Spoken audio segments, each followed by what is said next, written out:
Welcome to episode 9, Second Look Sports Podcast. As always, you got Alex Mandarino, you got Justin Arnberg, you got Brandon Brown, and you have Sarah Mott behind the scenes today. And we're going to bring some energy today. It's the morning on Thursday, right after the first of many Four Nations face-off games. Canada took on Sweden last night. As my AirPods fall out of my pocket, I'm all over the place, but my head is locked into the game last night. Incredible stuff. An exciting ending, an exciting beginning from the puck drop, but even before the puck drop, like some of the excitement in there, just some crazy stuff all around. So we'll get into some of the nitty gritty, obviously, guys, but maybe just overall thoughts as to what you thought of in the first game in Montreal last night, Canada-Sweden. Justin, take us away here. So first game in 9 years, I'm pretty sure. Best on best. Man, oh man, I was so excited last night. You just like, we saw like the golden goal, like everyone knows where they were for that one. But we haven't really seen like Crosby play with like the best, like in my opinion, because even McDavid could have been on that 2016 World Cup team and Nathan McKinnon. But obviously, now we get to see best on best, and last night was amazing. We saw in the first minute how, like, just that stat line is gonna go down as one of the greatest, like, of all time. McDavid to Crosby to McKinnon. Yeah. At like 19 or like 50, or no, it was 55 seconds or something. I think like it was that, like wasn't it, into 50, the it game? was 53 in, and I think that was the third fastest goal scored by like a Canadian player, like in a Team Canada game. Crazy. Just like from that moment on, like I was like, all right, this is legit. And like for everyone that was saying like this is gonna be like an all-star game, I don't even know why. Why would you think that? No. Like these guys, this is the first time that for a lot of them they get to wear the maple leaf on their jersey. And you really think, especially after you saw Mario, and once you saw Mario come out, you must have knew that like this is not an all-star game. This is legit. Overall thoughts, just stunned, blown away, really happy right now. Yeah. Brandon. I mean, yeah, Justin, you're absolutely right. It was an incredible scene. I think the introductions were done well. The stadium looked great. The fans had the little like light bulbs going on that were synced up, so that gave a great kind of atmosphere for the players as well. Yeah, Mario I think was a huge. That's when I started to feel like the Canadian pride start to come out, where I was like, oh, like there's a living, breathing Canadian legend in the locker room with these guys. You saw some of the footage after as well, or during the game.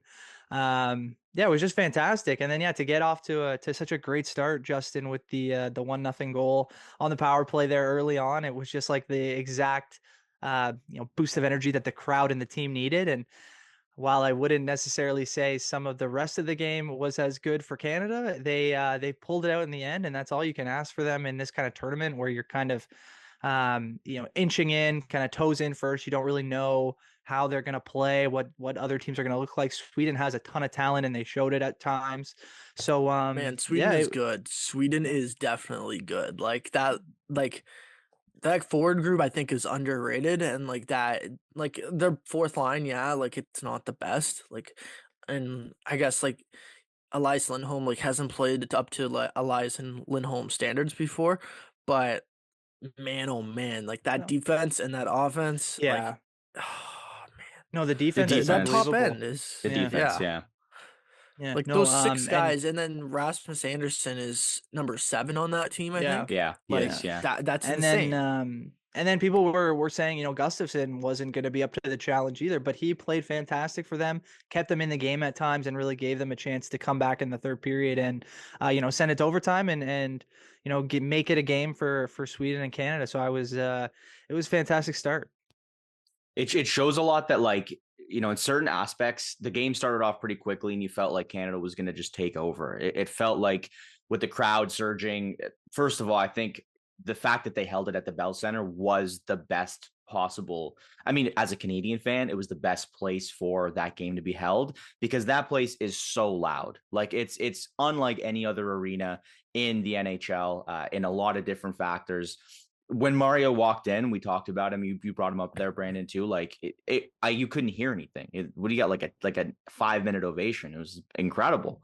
So, and that was going to happen. Crosby got a huge bump. I love to hear that. The crowd loved him for obvious reasons. It just sort of showed that the crowd obviously factors in, but that you really do need to build your team from the ground up. You can't really have any weak spots because although I was looking at the box score, and rightfully so, some of the players got a lot more ice time than others for both teams, Canada and Sweden.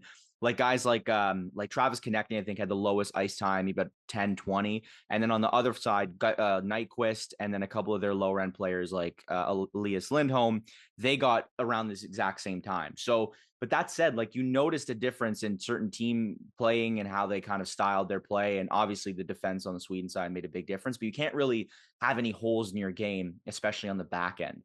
So I think that's a great place to start. I know there's like so many places we could go. We could talk about Crosby's dominance, but in terms of the goaltending, let's start with just like Binnington. Like, what did you guys think? And is it best that that the Team Canada keeps him in for the US game on Saturday, or would you switch to Hill? How would that go? Well, I think yeah, go ahead, Brian. No, I was just going to say that I think Binnington certainly did enough, in my opinion, to, if they were to choose him to start on Saturday, I wouldn't be upset about it. I thought he played really well at times. I think it was the second goal from Kempe, I thought maybe should have been stopped. But the third goal, he was hung out to dry in front of the net. There's not much you can do there. And so yeah, like if he gives up 2 there, they win that game, and it's a pretty good outing for him. It's just that one goal that I thought he probably wants back, and that might allow some wiggle room for Adin Hill to get in and get the next start. But regardless, I think one of the 3 round robin games you're going to see Hill. It's just, will it be Saturday night, or will they look to maybe just save him for Monday? I'm not sure. I really don't think so. I think we got to take into what John Cooper said, and he said like, this is too short of a tournament to go on a rotation. I really don't think that they're going to go a rotation. I really don't think Hill is going to see the net. And personally, like, yeah, Bennington looked shaky to start last night. Even like the first goal, you could argue like he could have had that one as well. The second goal, definitely. The third goal, like you said, there's nothing he could do. I think 3, though, is the magic number, in my opinion. With the firepower that Canada has up front, if Binnington can say or have 3 or less goals a game, I think Canada's firepower will be able to score 4 goals, like every game. I don't know, man. Connor Hellebuck in net for the States has been lights out, so I don't know if I agree with that point. Don't even worry about that guy. Don't even worry about that guy right and also now. like you need the 4 goals, like you're right, that's a good number to get to, but they got to get to it in regulation if that's the case, because you can't especially against Finland. Like I think the States, we know that that's more of an open game. That may be a loss, might get to overtime, but I think you probably need a regulation win against Finland. If Sweden beats Finland in regulation, it's going to be tight. It's top 2 move on, so you can't really, like you said, you can't really mess around. But it just depends on who they think gives them the best chance to win at this point in regulation. So yeah, you also got to remember. I was gonna say you have to also remember the fact that we're looking at Jordan Binnington, and the whole team, and they lost Shea Theodore last night. Only 6 minutes into the game, or 7 minutes into the game. Or sorry, he only played 7 minutes of ice time. It was like very early in the second period. Man, like, so not only that, you have probably more work decor than usual in terms of everyone had to play over 20 minutes except for Drew Doughty last night. And everyone had to switch up their pairs. I really don't think, like, you could see a couple, I want to say mental lapse, when like Sweden would rush the zone, like the defense would sit back way too far, it felt like, and they'd let them come in. It felt like they're going to be able to tighten that up. John Cooper's going to be able to tighten that up, a coaching adjustment. But yeah, like for me, Binnington, like the save goes unnoticed because of Mitch Marner's overtime winner, which we're gonna get to. But Binnington saved that game for them multiple times in overtime. There was multiple times where Sweden had a good opportunity to score. Abinajad had a, I don't think was it a one timer, cross ice one timer that he got. No, he kind of he did. It wasn't a one timer, but he kind of collected it and fired a wrist shot very quick. I thought that was the Yeah, game right there. Yeah. Immediately. yeah. And then the other one back door. It wasn't like it was very close to the net, very tight, but it was also like he had this. Bennington had to go across the net and south to east, or wait, no, wait, east to south, no, east to west. East to My west. bad, east to west. I screwed that up. East to west. He had to go east to west very quickly, and stop. I forget who it was. Back door. And those two saves were the difference maker that kept Canada in the game. And like, you know what? Like, yeah, like I said, it's gonna go unnoticed because of Mitch Marner and like the brilliance and the overtime winner and the heroics of that.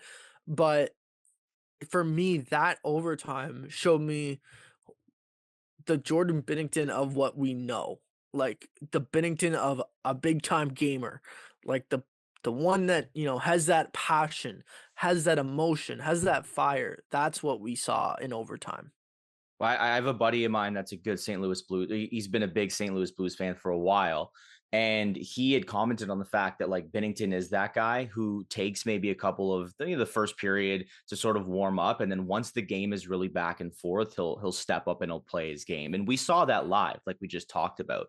I think the scheduling of the tournament makes this decision a lot harder because if you were to look at the tournament and say that Canada takes on Finland Saturday night, I'd be a little bit more inclined to say give Hill a chance to step in because it might be a different game and it's not going to be as open of a game as you mentioned, Brandon. Like he'll probably get less shots and similar set of shots to what Sweden provided. I think they ended it with like in the mid 20s or something like that. So that would give both goalies a little bit of a chance to showcase. And then for the US game, you obviously have the starter based on who performs better. But it'd be hard to throw Hill in for the US and say, like, here's your chance to sort of steal the net. And all of a sudden, USA puts up 3 in the first period or something ridiculous. Like, who knows? Also, like, it's also important to note, I think, like, it's not like I think like in overtime there was a bunch of shots for each team because we got up to like close to 30 shots, and for the whole like third period it felt like it was like a 17 to 15 shots game. Like the defenses are insane. They're really really talented, and you can't get a lot of shots off. So again, like it just speaks to like having a goalie that can stay hot because like you might not see a shot for 5 minutes and you still have to stay ready. Like that's the type of thing that might be worse for like a guy like Binnington who maybe, like you said, your buddy there, like maybe it's better if he sees a lot of pucks early, gets him warm so he can actually stay within the game. We've seen goalies like that. A lot of goalies feel that way. John Gibson, I think, is a good example, like of the most recent elk of goalies in that, like he faces 50 a game and, they might not win every game, but he'll still keep them in. So a lot to get to. We'll see what they decide, Canada and John Cooper on Saturday, but a couple of things to still dissect from this game, i.e. you mentioned it, Justin Shea Theodore's out for the rest of the tournament. Huge blow for Canada, huge blow for him. That's disappointing that he was only able to play like 4 or 5 shifts, probably a couple more, but something like that, about 7 minutes, give or take. And based on the rules, now Canada cannot bring in another defenseman to replace him. They obviously do have Travis Sanheim, who will likely slot into a spot, unless the Canadians lose or have under 18 skaters. So I think they have to lose a couple of guys, as reported by Chris Johnston, in order to bring in another player. So to my knowledge, they're able to inform a defenseman who's not on the team if there is another guy to step in, should another couple defensemen or forwards drop. Hey, you're next in line. We don't even need to get into who that might be because ideally that doesn't happen. Yeah. It's no, not only Uyghur, that, like Tanev, you're 23 right now. You're down to 22. You need 4 other guys to drop. Like that luck. seems a little bit low to me in terms of what are you dressing 3 defensemen and like 13 forwards? Like Yeah, Hey, you're more likely to see Mitch Marner play defenseman than exactly, like a like Uyghur I get the would call love or that. something, right? I would be interested to it see that. man, like that's what it would come down to. I feel like if the NHL has it set up that you have to be lower than 18, like that's really low to me. Like what like that's I find insane. that Like weird. I find that really weird because ultimately you're trying to showcase the league. Like that's the point of this is to show the best on best. And so what are you gonna do? Like tire these guys out and then not be able to fill the spot? Like what's the I downside of forget, having these guys like play? I'm not really sure. maybe you guys know, or maybe producer Sarah knows, um, or can look it up. Can you add whenever you want in the Olympics? Like, say one goes down, and can you Yeah. bring someone in immediately or no? Well, I I think it's don't a know. similar. I don't know this for a fact, but I'm pretty sure it's a similar situation where you can you bring a roster, and that includes like a taxi squad almost that has guys that are kind of Oh, injury yeah, but you can bring a. fill-ins, but I think you you can can bring in bring a more bigger taxer squad or than one, a I bigger. guess, or whatever Yeah, the yeah. situation was here. So, I think that's um, right. yeah. So Yeah, that would have made a it's difference. yeah, that would make a big difference. Like, cause now you're kind of like worried, like, oh, what if one more gets hurt? Like, uh, okay, I guess Sam Bennett. Hey, you're dressing, Mitch. You're going to defense. Like, I don't know, like, I don't know what you're gonna do. Like, uh, that's kind of like I wish they would have took like maybe like 25, just for like like insurance policy basically, uh and yeah, like you guys said, like I really, it sucks for Theodore. Great for Sanheim. I looked it up today. Sanheim's actually ranking third in ice time minutes over the entire league this year with Really? 1,400, behind Zach Rowinski and Cale McCarr. So he logs a crap ton of minutes, and you know what, he's not going to have to play that many minutes, so maybe he'll be better than what everyone thinks he will on Saturday night, because I Yeah. guarantee you going into Saturday night he will be a talking point. um will Sanheim hold up on the back end against the big powerful USA? Yeah. That's going to be a talking point. Yeah, and I mean, I think I agree. He's going to be just fine. They're going to shelter him for minutes that he won't be too exposed, and they'll keep him in positions that hopefully he'll be able to respond positively. But I just feel bad for Shea Theodore. I know we haven't seen or heard much about how long he'll potentially be out. I think it was a wrist injury they were saying is going to keep him out potentially for the next couple of games, if so. But you just hope this doesn't bleed into the rest of the NHL season, because Mhm. the Golden Knights are primed to potentially go on another run for a Stanley Cup, and you'd hate to see that kind of falter because of an injury that was in an exhibition game. When all things considered, and of course Shea Yeah, Theodore would play 10 times out of 10. We know his teammate Alex Pietrangelo, took a seat and said, "I'm not going to risk it." So it's kind of funny. It's a sad coincidence that the two teammates have the Yeah. differing opinions, and then the one gets hurt. I just hope it's nothing too serious, and either he can play in potentially another game in this tournament, or come back at least and be ready for the stretch run of the NHL season. So listen, like I know people are worried about this right before the tournament. Like, man, like injuries are gonna happen. Like it's going to happen. Like it's unfortunate. They're gonna happen whether or not you play in the Four Nations, or they're gonna happen whether or not you play in the next regular season game. Like injuries are going to happen. Yeah, it sucks, but NHL teams, I don't think, should have that much of a worry in terms of this tournament. Um, just because, you know, a guy, you can't take the fact, like, yeah, okay, you have your NHL season, but you can't take away the fact that the guy gets to represent his country. Like Mm. that to me, like, what do you want him to do? Not go out there and compete? Like, he's gonna go out there. You know what? Even if he went out there and didn't compete as hard, you're probably risking injury more so than what he does if he actually plays his normal game. Like if he tries to maybe shorten up on a hit. like maybe he injures himself going in for that hit instead of actually delivering the hit normally.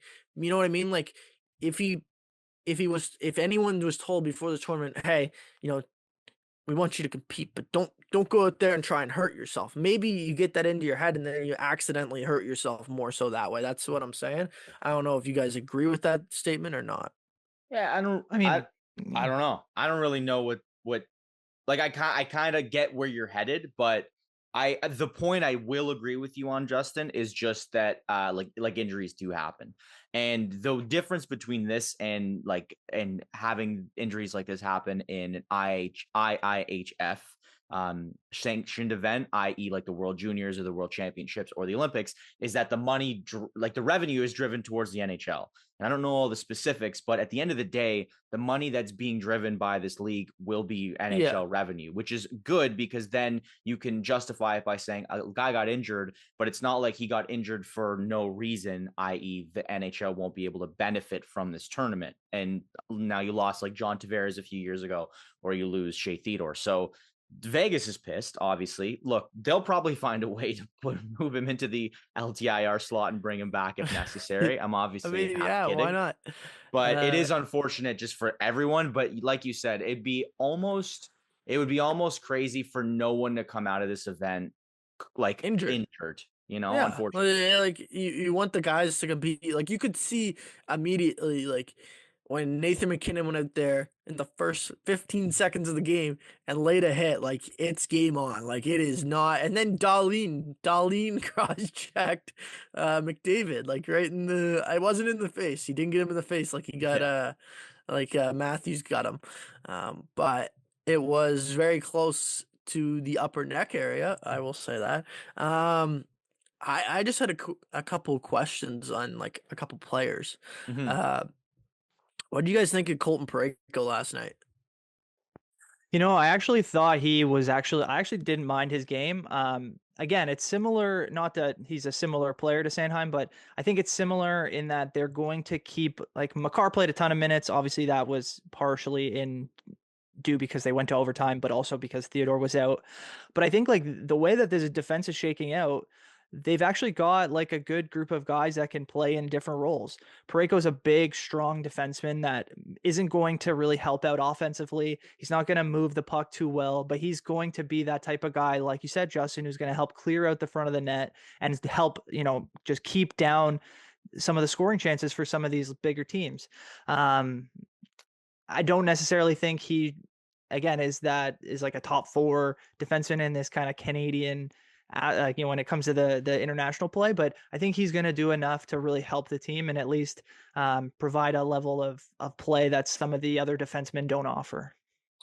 Yeah. I thought he was really good.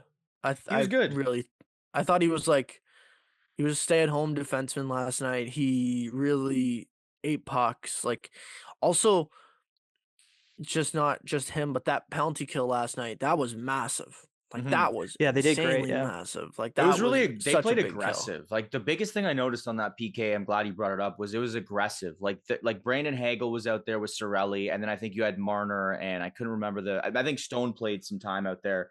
And Konechny may have gone a couple minutes. They were aggressive penalty killing. Like they weren't allowing the defensemen to cross ice. They were they were hounding them with the puck, and they were able to kind of keep the puck moving. And Sweden wanted to stop and take their time, and Canada didn't give them any time. So I agree with that fully. It was really sound defensively. I was like, when like you have the best on best nations, you're thinking power play, you're thinking, all right, 100% this tournament, no big deal. Don't take penalties. But yeah, the other thing was, personally, this is how I felt, and I think on Saturday night, Mr. Sam Bennett is going to be drawing into the lineup because you just need someone to go out there and truck someone else. Like there wasn't like someone that like went out there and absolutely just laid a massive hit, and you think Sam Bennett in the lineup Saturday night against USA he won't be going out there looking for anyone. Like even Matthew Tkachuk, I think like he doesn't care. Like he grew up best friends with McDavid, sleepover buddies in Alberta, or sorry, sorry, minor hockey in Ontario. And he goes out there last year in the Stanley Cup final and basically is grabbing him by like the jersey and like pulling him over and stuff. Like he doesn't care. Like get me that guy in the lineup. I think Seth Jarvis played decent. He played pretty good. But I think you're gonna see him out of the lineup on Saturday night. And I think Sam Bennett's gonna draw in. I don't know what your guys' thoughts are on if he should even be in the lineup, but yeah, I know his offensive production has gone down, but he definitely should be in the lineup in my opinion. I mean, I think I would agree. I think it fits the style that game will look to play, but I think I like the group that they had. I thought Jarvis played a good game. I thought he was moving around pretty well. He was disrupting a lot of what Sweden was doing. I think he had an assist I think so on the if I'm not Marchand goal. wrong. Yeah. But so I liked his game, and I think as much as it would suck for Bennett, like you kind of just want to keep the chemistry going, and while only bringing in one player wouldn't be too much of a change, in the overall sense. I think Mitch Marner said it. They just want to keep building and keep trying to continue getting better and continue building chemistry as a unit. I'd say if they had lost last night and it was like maybe they only score a couple and they don't seem to be too involved, I think you see Bennett. But at this point, I don't know that you make that switch. I wouldn't hate it, but I don't know that. I don't know what they're looking to do with the lineup. Maybe they have that type of plan in play. Did But you feel I just though? like it. But did you feel like I want to say like in the third period when it's like they score that second goal, like Sweden scores the second goal. Did you feel like there was a lack of that like Sam Bennett-esque player in the lineup? Yes and no. Like I think it would be good to have that kind of guy to try to disrupt kind of the momentum, like you're talking about that Sweden had. But at the same time, Sweden doesn't really play that type of game, and it would have been interesting to see what type of player Bennett might have tried to kind of go after. You don't really, maybe he's going to try to mess with Zibanejad or Nylander. A lot of those guys, maybe Dahlin, I guess it was kind of showing some of that, but a lot of those Swedish guys and even Finland to an extent, they're just going to kind of take that off the chest and just keep trying to play. They want to score goals. They want to move around. They don't necessarily want to always involve themselves in those kind of extracurriculars. I think the U.S., that's why you make such a good point, is they have some guys that I don't think they will just walk away from that type of thing. They're going to get it back in someone's face. They're going to throw a heavy hit, and that makes it more exciting and maybe makes Bennett's play get into their head a little bit more. But I thought last night they kind of played the exact style they had to do, which was moving fast, trying to keep the puck in Sweden's end, which they were successful at for a majority of the game until the third period, really. And then it was just try to survive. And even that, they weren't even that successful on. Thank God they killed that penalty off, because Josh Morrissey could have been the go to that game if that high stick was on Eriksson. He could have been. He could have been the reason they lost that game, and it could have been a lot worse. We could be having a very different conversation this morning. So, How yeah. How special was it for you guys last night when you saw that power play unit come out? Like I was just like, it's hard not to just sit there and go, OMG, what are we looking at here? Like this is crazy. This is Canadian history. Like this is hockey greats. This is insanity what we're seeing. Like I don't know if it compares to like the Gretzky and Lemieux power play, but to me, this is the best version of any Team Canada power play that I've ever seen. Like it is so insane.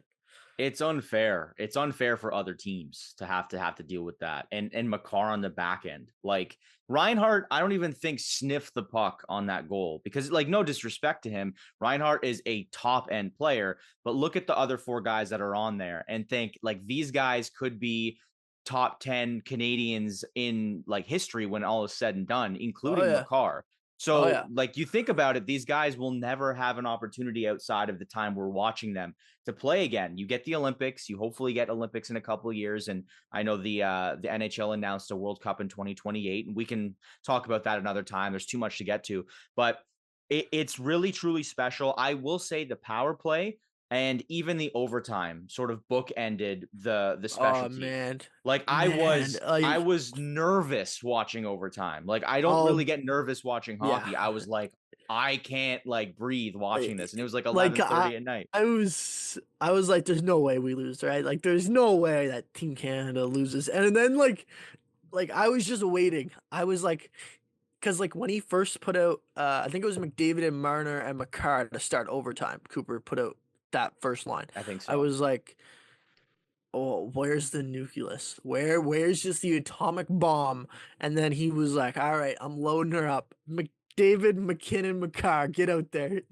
And like that one opportunity where like it was like a 2-on-1 where both McKinnon and McDavid are bagged at the end of a shift. If that's fresh, that would have been probably like one of the greatest overtime goals of all time, because like you just got McKinnon and McCarr, McDavid on the ice, and I'm guaranteeing that they're scoring if they're not bagged in that situation. But yeah, I don't know. Maybe a quick thought. Next time we talk, this tournament will, I think, be over. So what do you guys? Oh yeah, it will. Right? Yeah. Who do you guys think is gonna be in the final and then win? I think we're doing a look ahead on it. Are we not? Or no? But I think we're gonna focus more on like Raptors and stuff like that. But we can finish off with maybe some thoughts on that. Yeah, I want to do my picks at the end because I gotta think about it. What I'll say is I think just all right. But Brandon, I like where your head's at because we got to talk about it. We have a couple minutes before we're gonna jump on a break here, but like we got to give Sidney Crosby his flowers here. Oh man, the stat was going around like crazy. We'll repeat it because it needs to be said. But Team Canada. So Sidney Crosby has not lost a game representing Team Canada since February 21st, 2010. Since then, Canada, after last night, now turns to 26-0 when Crosby's in the lineup. And obviously, he actually factored in. It wasn't like he was the 13th guy. He had 3 assists last night. Was the most. Probably one of the most, if not the most dominant player on the ice. Like he's carving, we're carving his name on the Mount Rushmore. I think. It's ridiculous. I wanted to ask, like, is he not the greatest Canadian like to wear the jersey? Well, I mean, do you know who Wayne Gretzky is? Yeah. I agree, but like, did Wayne do what he did in the jersey? What Sidney Crosby has done? Like, has he gone 26-0? I mean, no, but it's a different time. Like, Wayne didn't have the opportunity to play in as many Olympics and international tournaments as Crosby's had. And although Crosby's Wayne has also missed 9 years of international tournaments and he's 26-0. Like, I'm not saying like that would be number 1 and number 2 in my opinion. Yeah, I mean, you can say he will be the most decorated international player for Canadian history, but I don't know what exact phrase you used, but it comes down to the semantics, right? So like the greatest Canadian to ever perform on the international stage. Yeah, I wouldn't disagree with that. And especially if they come out and finish his tournament with a win, they'll be looking at, he'll have one more chance at gold next year at the Olympics. So it's on a runway and a platter. I think 2028 he'll be there too. I don't know. Oh yeah, it's very possible depending on what the situation is. I'm not going to speculate for 3 years down the road, basically. But if he's still playing at a decent level, they'll probably give him the opportunity to be there. But we'll see how 2026 goes first, and then 2027, and then we'll kind of see where we're at for 2028. I think. So the last question I have. It was shown in the pregame broadcast. McKinnon has to help Crosby put on that jersey, and it did not look healthy. It did not look natural for Sidney Crosby to put on that jersey. It looked like he was in a decent amount of pain putting on that jersey. Were you guys nervous at that moment in time, or were you like, let's just pretend that didn't happen right there? I think if it were anyone else outside of McKinnon, Crosby, or McDavid, I'd be nervous, but those guys find a way, like whether they get some type of injection to actually ice it, or it's just pure adrenaline and will. Like I was not nervous when Crosby, he'll find a way personally. Yeah. Like I didn't expect the performance that we got, but I wasn't necessarily worried about him going out there and looking, poor. I thought he would still be, decent enough to be out there. He wouldn't be playing if they thought they thought that he wasn't able to. So it was a little weird sight to see, but I think we were all just hoping for the best. Yeah. Yep. Take a quick break here. We'll come back. We'll talk some Super Bowl. We'll talk some Raptors and Ingram extension and anything else that we need to get to. So stay tuned.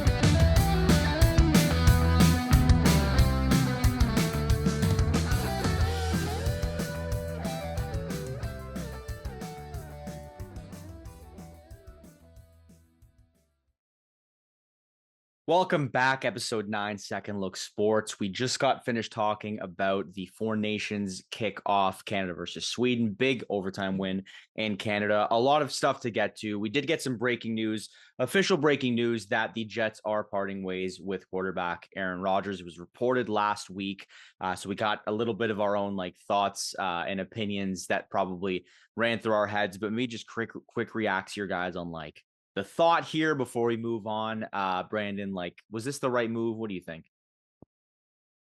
I mean, for the Jets in the long term, it's certainly the right move.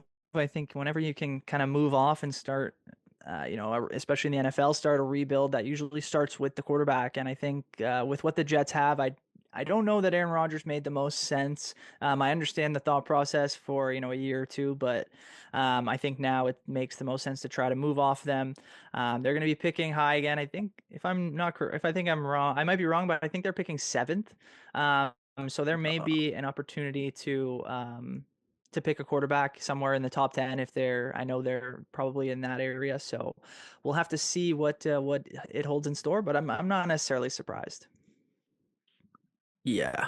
I wouldn't say I'm necessarily surprised either. I think that the last 2 years have not gone the way both Aaron Rodgers and the Jets have wanted it to go. I'm just checking what you were asking about, Brandon. So And was They I. are picking 7th. They are. Nice. yeah, they Very are. good. So yeah, there should be a quarterback available in that range. I heard Shador's possibly sliding because of pressure from Dion, and or weekly pressure it could be. So yeah, I just think from a quick standpoint that this was not either the way that the Jets envisioned this going or Rodgers. First year, obviously, tore his Achilles in the first play of the game or 4 snaps. And then this year was an absolute disaster. So just, yeah, my last thing is he's got to go to the Vikings, right? He's just gonna do what Brett Favre did, right? Even if he's just a backup, just go to the Vikings. There's just a go lot there. of openings. I mean, technically you have Cleveland, you have Tennessee, both have first and second round picks. So I don't think that comes to fruition. He'd be I have a he no. would be a That's what I was gonna bridge say. quarterback. Yeah. I feel like he's not going to be a backup. I feel like No. if he doesn't have an option to be like a guaranteed starter for an entire season, I don't think he's just gonna say, yeah, we'll go into a competition, we'll see what happens in training camp. If he doesn't have that kind of guarantee, I wouldn't be surprised to see him hang it up at this point. Why not? Why not? Why not? You got Hot the one take. Super Bowl. We'll see what happens. Yeah, I mean, who do the Jets now put at quarterback? Do they draft, or do they see this weak quarterback class and say, I see me a Jameis Winston, or I see Ryan Tannehill hasn't played in a year. I'm surprised he didn't sign last year. I don't know. There's a couple of guys there. Sam Darnold. I Bring would back think Sam. That's what I was gonna no, There you say. go. no. You gotta bridge. Why You gotta not? bridge. Jameis for a bridge and then go draft a QB in 2026. Maybe Arch. That's fair. Yeah. Who knows? Who knows? Good segue though into football here, fellas, because there was a Super Bowl that we haven't gotten a chance to talk to. Now, fair, we are Canadian, and I think we deserve to talk about the Four Nations first, but it was a pretty wide open Super Bowl for one team and not quite the same way for the other. And I don't think anybody anticipated it this way. Obviously, if you haven't seen it, Eagles 40, Chiefs 22. So the Eagles very much dominating the majority, if not the entirety of that game. Very difficult performance by Patrick Mahomes, Jalen Hurts MVP. So many different storylines. We won't spend too long talking about it, but Like, what did we think? Justin, you have a I thought kind of here. want you to go back on a second there because you said no one anticipated it. Well, no one anticipated a 34-0 at the end of the Okay, third yeah, quarter. Is that's sort of fair. where I'm That's going. fair. Okay, It's okay. very fair to say that the Eagles, like, people thought the Eagles would win. You know, that was, it's like not a crazy statement. The way it played out, though, is what I mean. Like, that's Okay. crazy, Yeah, right? yeah. Yeah. I'll give you and Christian flowers for making that pick in our second look sports picks. Yeah. But like I the mean, fashion it played out was crazy. I'll say it on the air. The second that Alex picked the Kansas City Chiefs, I knew I was Yeah, right. I knew I was good. Yeah, like just FYI, anytime Alex makes a pick, anyone, just pick the opposite. Just pick the Yeah, opposite. right. It's bound to happen. It's Savage. bound to win. Yeah, it's got a proven track record. You can go back and you can look at it. But yeah, overall, an absolute ass kicking. Like they really dominated from the first possession of the game. Even after I'm not even gonna get into it because it is what it is. But that offensive PI, uh, or OPI, sorry, on AJ Brown to start the game on fourth down, like that was that could have been terrible because that's usually a play like the Chiefs will then capitalize on. But the Eagles defense, man, like that thing, those guys on that field are the most like well-oiled machine I've seen in a long time for a defense. Like the fact that they blitzed 0 times and were able to get 6 sacks on Patrick Mahomes, that like Jalen Carter is one of the most dominant forces in the NFL. And it's not like I'm talking like Aaron Donald type stuff. Like he controls like 3 guys on him or at least a double team at every single possession. Like it was ridiculous. But yeah, like Yeah. it was I'm not gonna lie, I was shocked by the score. Like in terms of 34-0 and like yeah, a couple pick sixes helped, but um overall like the Philadelphia Eagles like they they got out early to a good lead early. And then at halftime, I'm like, okay, Kansas City, Patrick Mahomes, they're gonna have some type of response. I thought that at that point, like Philadelphia had the game, but I was like, Kansas City's gonna have some type of response. But Philadelphia, give them credit in the locker room, even up that big, they stayed composed in the moment and they came out in the third quarter and they just delivered. And then they also ate a like crap ton of clock off the like in that third quarter on that first drive. Like it was down to like 5 minutes in the third quarter already, and I was like Kansas City has no chance right now, no chance. But yeah, I don't know what your guys' thoughts were watching that game. No, I mean, for me, the second half is just completely useless. Like, just throw that out. It doesn't matter. Yeah. For me, it was like 17-0, especially the way the first half played out. Like, at that point, I was like, the Chiefs have no momentum. I was shocked at how Andy Reid and I think Matt Nagy, like these guys they were not calling the offense that I expected. They were not even seemingly trying to work around what the Eagles were doing. They were just like, after a point, they just started trying to throw the ball downfield. They weren't looking to try to make any of those, typical Chiefs creative plays. They weren't getting it to the outside. I was shocked. And you mentioned the first drive, Justin. The Eagles, penalty notwithstanding, the Eagles didn't do much with their first drive. I expected the No, Chiefs to get the ball back and to say, okay, we're going to go and do our thing. And at that point, I kind of felt pretty good about my pick, even though it was so early in the first quarter. But then, like you said, the Eagles defense showed right away what they were capable of doing, and they never let up at all. And then credit to them. They did exactly what a lot of Eagles fans and people thought that they would be able to do. And I think most people that were expecting, a typical Chiefs kind of magic near the end of the game, the Eagles went out and did what they knew they had to do, which was get a lead, not let up, and just put the pedal to the metal until that Super Bowl trophy is theirs. And all credit to them. like also interesting what you also said like Patrick Mahomes, they weren't able to create any Patrick Mahomes like magic, like, and that was solely on the defense not like or pressuring him as much as they did. Like he wasn't able to process like he normally does. Like he was under duress the moment like the ball snap essentially. And like Yeah. he there was multiple times where like he could feel like the pocket wasn't even like collapsing at that moment, like maybe a second later, but he could feel like it's already gonna collapse. Like I gotta get out of here. Yeah. And like they're already on him at that point and there's no time. And like give the DBs credit because like they were able to put a lot of guys into coverage because they only had to rush 4 guys because they didn't have to do any more to get any pressure on Patrick Mahomes. Yeah. Like they were generating pressure with 4 guys. Like that at the NFL level is pretty remarkable to do all game. Like, Yeah. and that's what like it just reminded me so much of the Super Bowl against Tampa Bay. Like Patrick Mahomes in that game was scrambling for his life. He couldn't do anything against that defense. He had no time to process what the defense was actually doing. Like it was just a defensive masterclass from the Philadelphia Eagles. And honestly, like I don't know about you guys, but like I thought Jalen Hurts played pretty near perfection. Would you guys agree? Like except for that pick?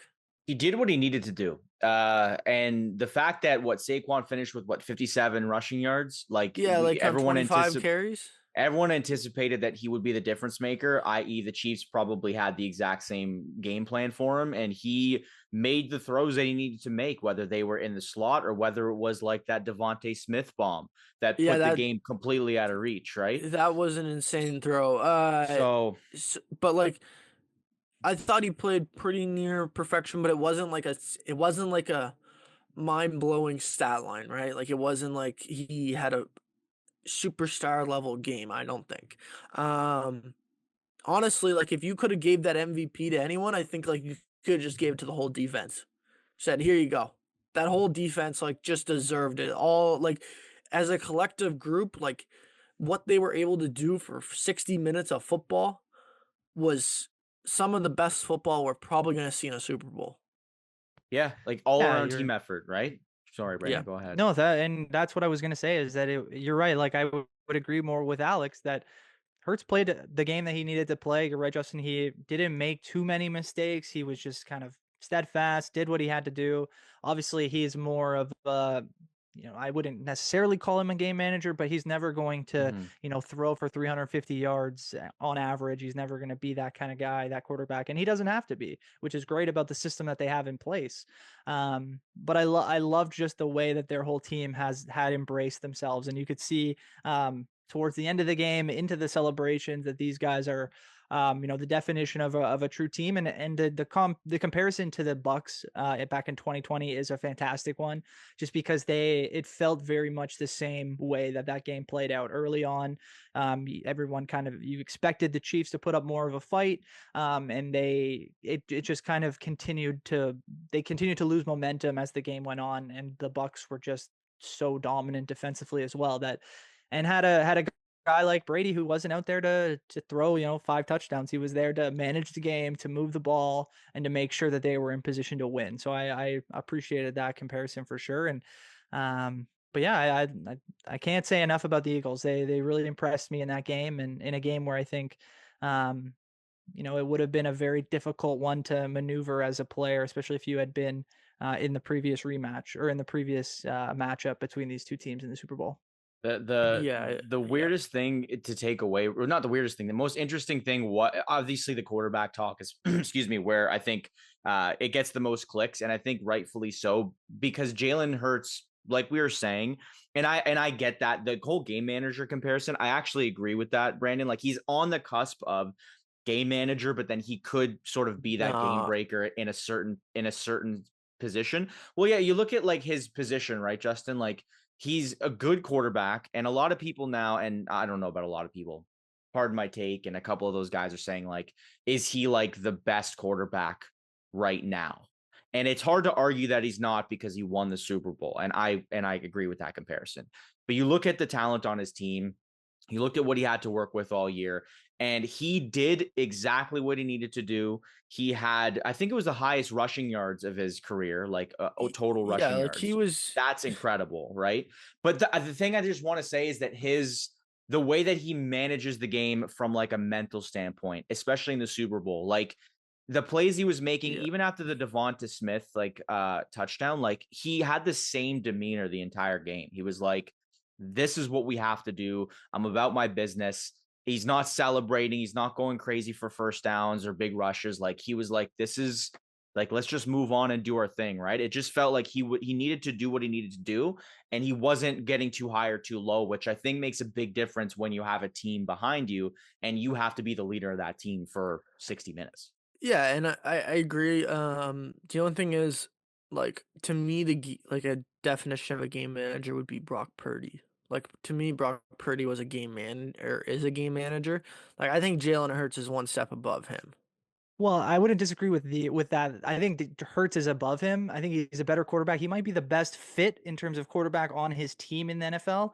But Brock Purdy has better offensive, at least at least throwing statistics. He's got, I think, probably over the last couple of years, he's got probably more passing touchdowns.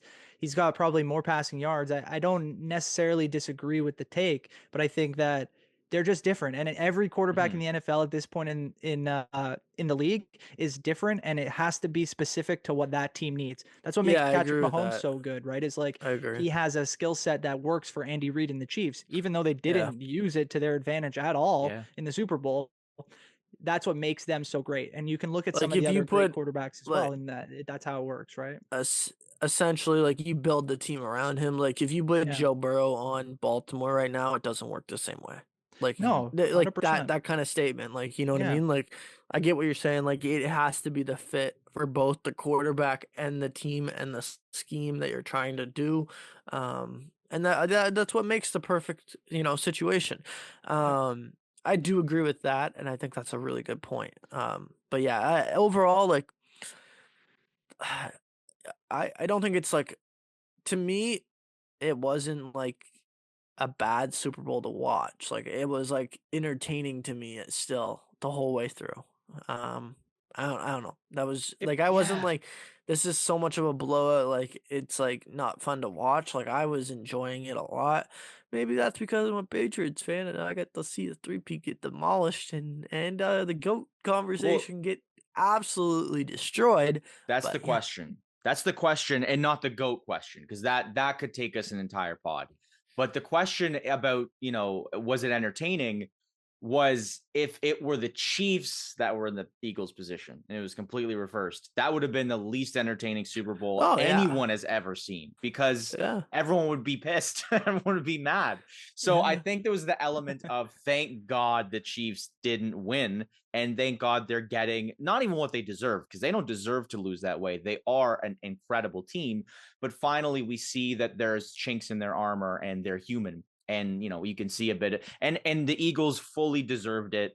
Like, there wasn't like a controversy. And if there was, it was, some of I the don't know Chiefs what players were a little DeAndre salty about Hopkins it. was I talking know. about after the game. That I was a really tough way to don't. go out, especially if he does retire. But ultimately you lose the Super Bowl. I think for 24, 48 hours, let people say what they have to say, because they're going to be upset, and Yeah. you kind of give them a I, bit of a I am. break. But I agree, it was a tough thing to say.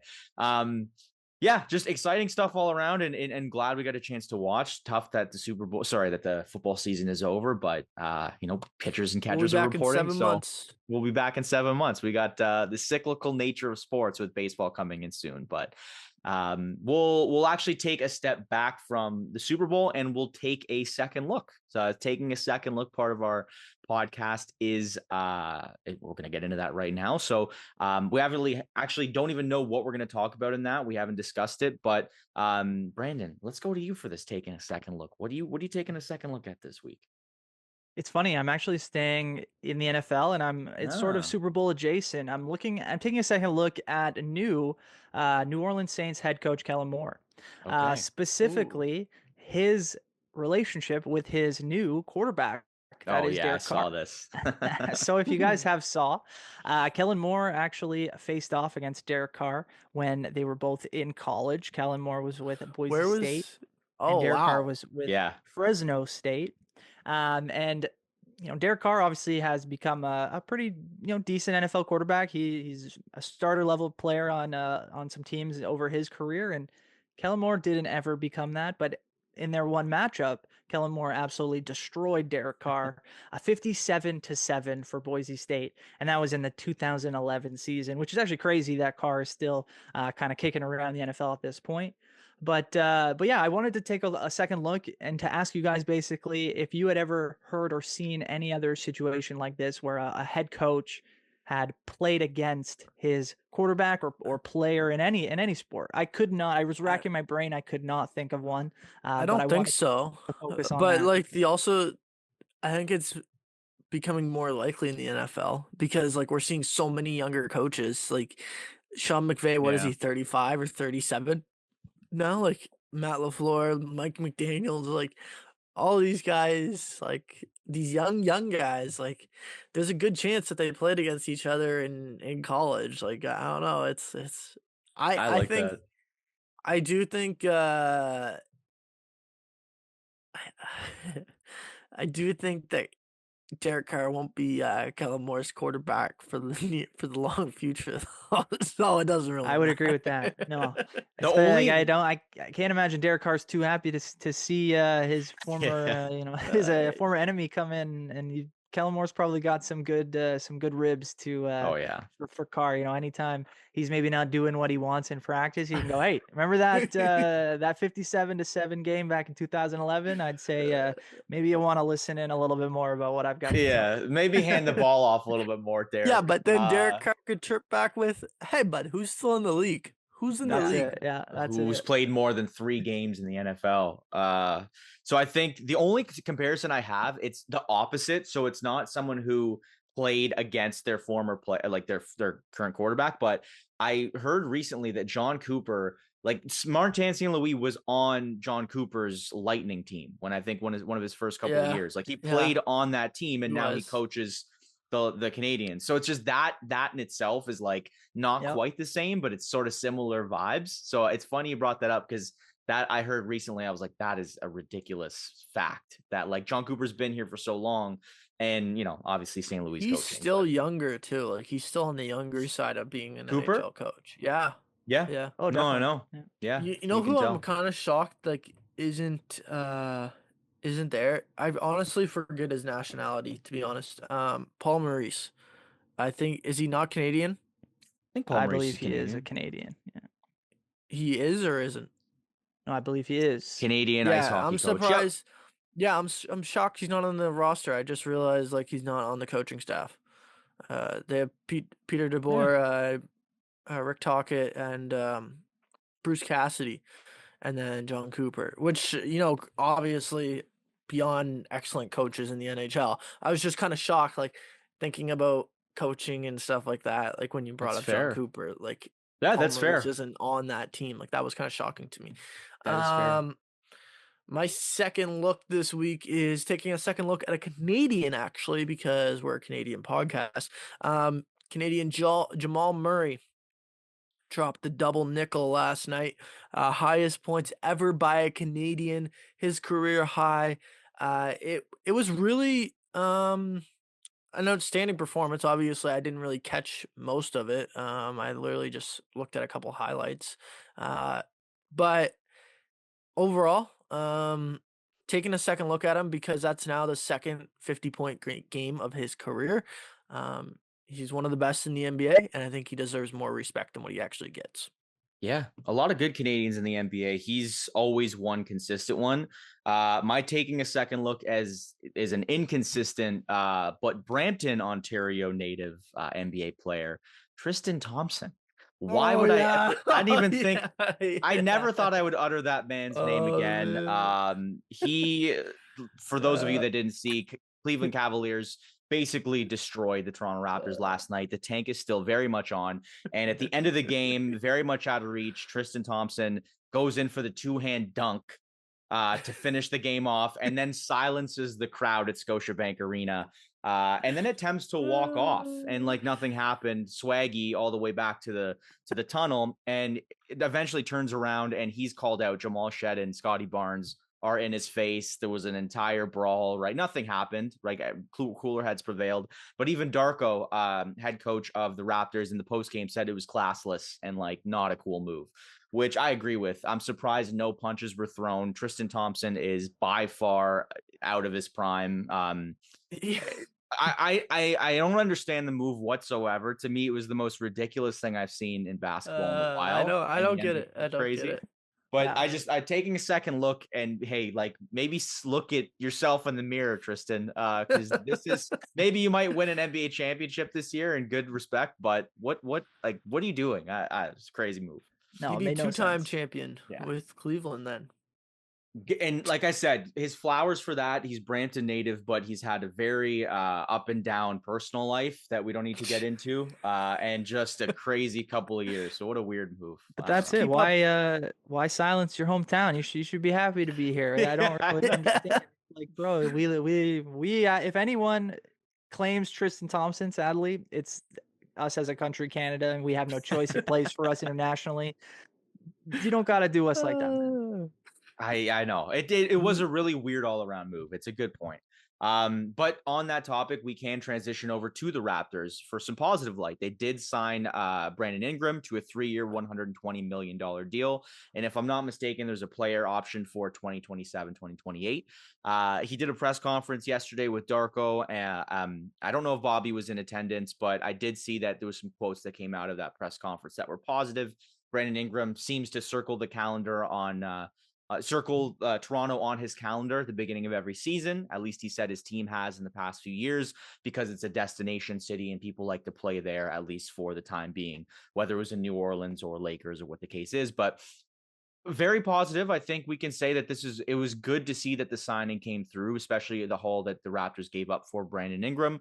It also did come out that he probably is unlikely to play the rest of the season. They're going to be reevaluating him every 2 weeks, but likely that he will not play. And so the tank that everyone was concerned about seems to live on. So what do we think of this signing, guys? Are we happy that this came at this time? Do we think he's owed too much? Like, Justin, maybe we'll go to you. What are your thoughts on the signing here for Brandon Ingram?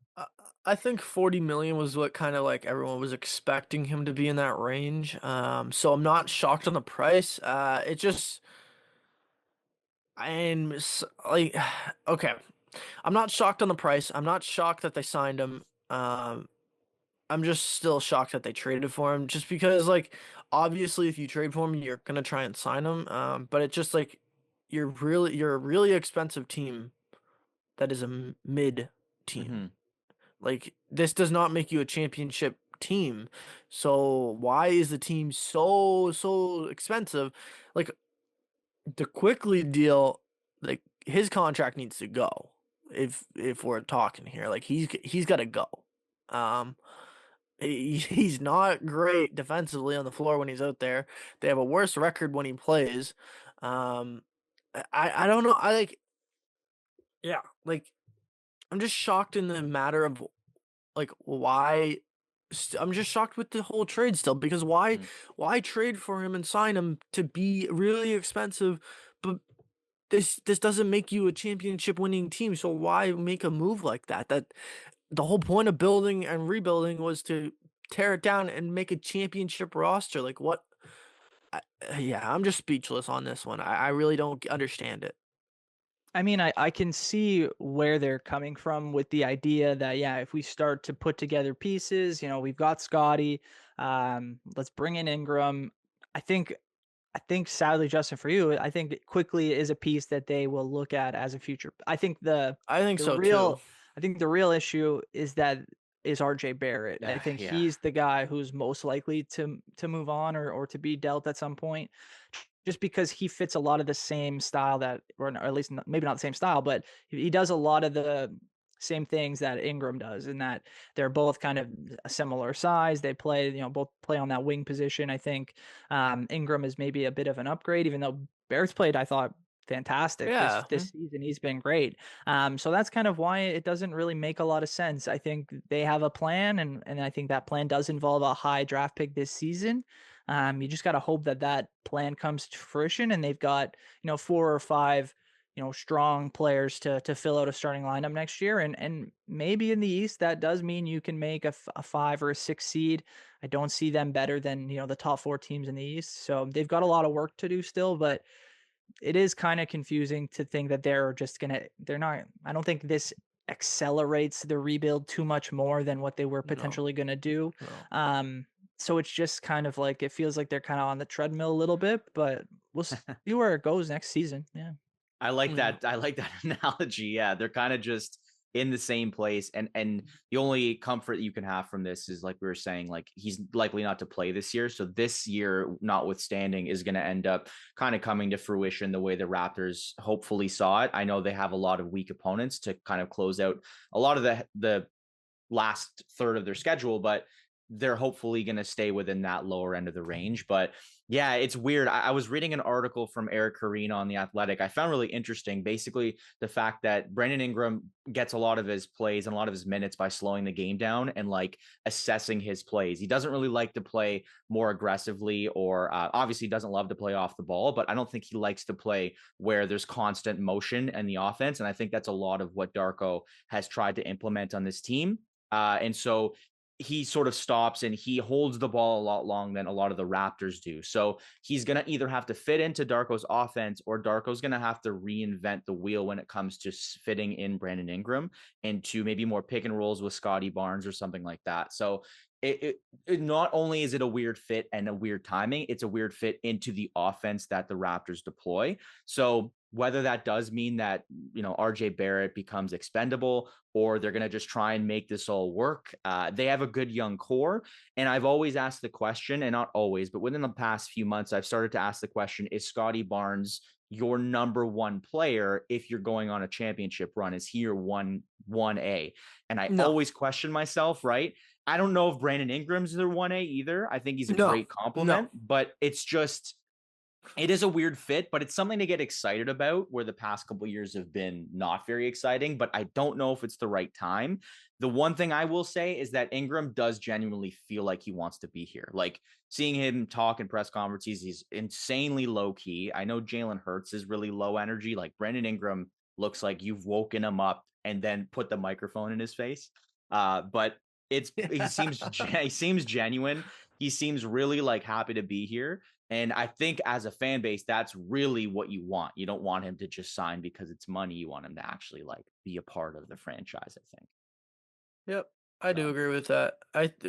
Just to say, Scotty's not a number one; he's a number two on a championship team, in my opinion. Yeah, I know he's taken a big step, but I think people just have their misconceptions or misgivings about maybe his play. And I love him, but we'll see if he, transitions into something different with Ingram by his side. So we'll just finish up our show here with cheering from the press box. I have a feeling we might be on the same page here, but we'll see how this plays out. I think I went to you first, Brandon, for your taking a second look. So Justin, who are you cheering from the press box this week? I'm cheering for Team USA. No, damn it. End the pod. Yeah, I'm joking. Dave might be because of Austin Matthews. I don't know. Yeah. No, I'm cheering for Team Canada this weekend. Obviously, I think all three of us are. It's the first time we get to root for the nation in such a large event, outside the Olympics, which we don't see these hockey players like we normally do. So take it in while it's here. It's only going to be here for another week. And yeah, I'm cheering for Canada, and yeah.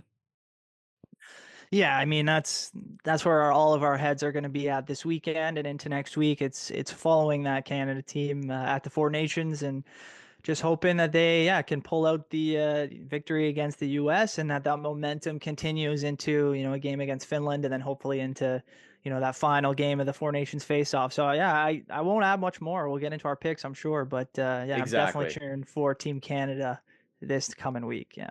We'll make it a three-peat. I'm also cheering for Team Canada. Big surprise. I did forget one thing. The Daytona 500 is on Sunday. I'm cheering for Chase Elliott. I need my boy to bring that home. Fair enough. We'll keep an eye on that. Well, and Sarah even put it on the rundown.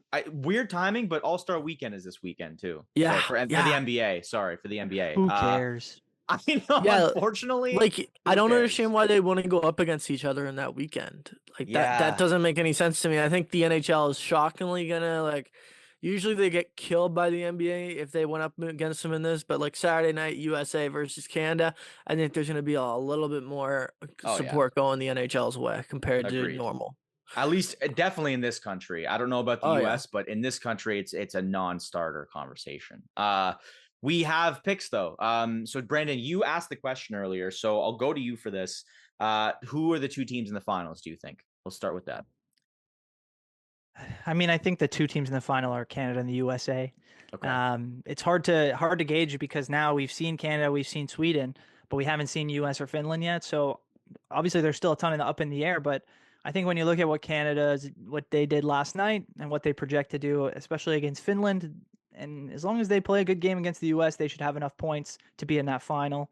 And then the US will just have to see how they look against Finland, I think tonight, and then they got Canada on Saturday before they play Sweden, I believe. So Yeah. we'll have to see how everything shakes out with the points. But I think the top two teams in everyone's mind has been Canada and the U.S., and that's who I expect. And let's go with Canada to win that game. I think. Why not? It. Why not? Shot. Quickly, I'm just gonna say this. I'm gonna shock you. After watching last night, I think Sweden's gonna be in the final. And they're gonna play Canada. They're gonna beat the U.S. in the last round robin game that will get them into the final. And Canada will beat them in the final. That's where I'm at. Wow. I had to think about that. I had to really think about that one. But yeah, that's after watching last night. I think the Swedes are gonna get better over the tournament. Yeah, they're gonna be really good. I that's fair. I do think it'll be Canada US. I'm on more Brandon's train on this one. We haven't seen the US play. They lost Quinn Hughes. Matt, I think that's the monumental loss. I don't think it's going to change anything, which is two contradictory statements there, but I do think it's a huge loss for the US. I do see Canada US. Man, I really don't know. I'm going to say Canada because we're Canadian, but I think the US might take this one. I know they are the favorites. But assuming Canada wins, let's make like a decision of who would score the game winner. Who do you think is has the game winner at the end of this overtime, whether it's just the game winner? Who do we think it is? Justin, who do you think? Give me Brad Marchand. Really? Give me Brad Marchand. Okay. Yeah, he's gonna be out there. He's just that type of guy. He scored the game winner back in 2016. Yeah, give me Brad Marchand. Okay, Brandon. I mean, it's obvious, isn't it? Like it's obvious. It's Sidney Crosby. Yeah, like that would just be the perfect way to finish off a tournament if especially Canada say they win and they beat the US and it's another maybe golden goal opportunity. Like that would just be the icing on the cake there. So I'll take Crosby. Why not? If Crosby scores again, man, I just want you guys to acknowledge Nova Scotia might be the best. You guys have a smaller percentage of players, but the players that you do have are fantastic. I will give you unbelievable. Yeah. Oh yeah. It's ridiculous. Well, and on that note, Justin, I said it quickly on the last hockey pod we did with Christian and Dave. I do think it's Nate McKinnon. Like he's insane. Like he took actually took 6 shots last night, but in my opinion, it was like 18 in overtime. It was insane. So couldn't pot one, but he was a dog on a bone, no pun intended, with his nickname. But I do think he scores the game winner. That's fair. I think when he gets going downhill, no one in the game can really stop him. Yeah. It's like the ice is tilted.